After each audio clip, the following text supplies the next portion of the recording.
अस्सलाम वालेकुम जनाब, ये एग्जीक्यूटिव इंजीनियर हाईवे डिवीजन अटक के बिल्कुल गेट के सामने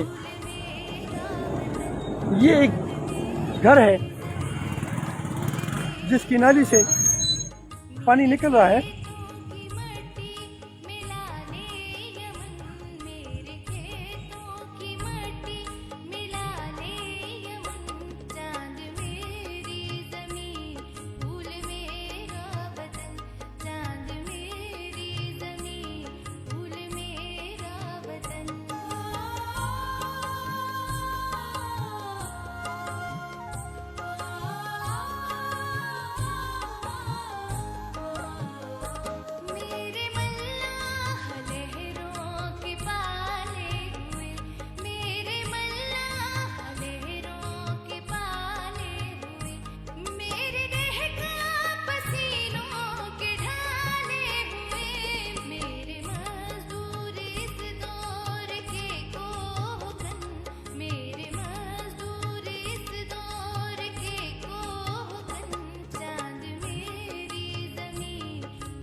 बल्कि मैं कहूँगा कि अटक के बेताज बादशाहों के घरों के सामने इस तरह के गटरों के पानी निकलता हो तो फिर मेरी कोई हैसियत नहीं है। अस्सलाम वालेकुम रहमतुल्लाह।